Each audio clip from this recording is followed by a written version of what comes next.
La commission a été lancée, cette commission parlementaire, au printemps 2024, vous l'avez dit tout à l'heure, quelques mois après le suicide de Lily, qui avait 15 ans. Et on entend beaucoup dire, elle avait 15 ans et elle s'est suicidée après avoir été placée dans un hôtel, signe du manque de moyens. Voilà, il n'y avait pas de famille, pas d'accueil, et donc on l'a placée dans un hôtel alors qu'elle n'avait que 15 ans.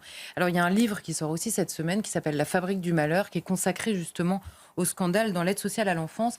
Et il a été rencontré tous les acteurs de la vie de Lily qui ont essayé d'accompagner Lily. Et l'histoire résume le problème et le drame absolu de ces enfants qui sont quand même placés entre les mains de l'aide sociale à l'enfance pour leur propre protection.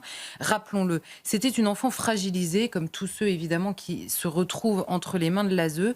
Elle est tombée amoureuse, avec beaucoup de guillemets, d'un dealer, entre autres choses, de 26 ans, qui la prostituait. Elle s'est retrouvée dans les méandres de l'horreur absolue, comme tant d'autres avec elle. Et à l'issue de ça, elle se suicide le jour où elle apprend qu'il sort de prison et qu'elle a peur. Il la traite de tous les noms parce qu'il apprend qu'elle l'a reconnue sur des images. Et donc, il l'accuse à ce moment-là et lui dit qu'elle n'est bonne à rien.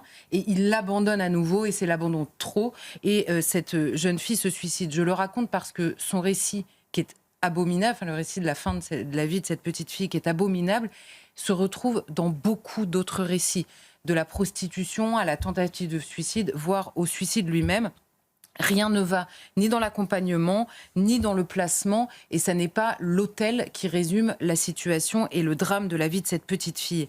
Ce rapport, encore une fois, raconte la même chose que des dizaines de rapports qui ont été faits par tous les spécialistes du monde qui ont été appelés à faire des rapports et qui les ont déjà publiés. Ils décrivent un système de protection de l'enfance littéralement débordé, un dysfonctionnement dramatique dans le manque de suivi et des enfants parfois livrés à l'horreur. Alors les parlementaires, vous l'avez dit, ne disent plus que nous sommes au bord du gouffre, ils expliquent que nous sommes dans le gouffre cette fois-ci.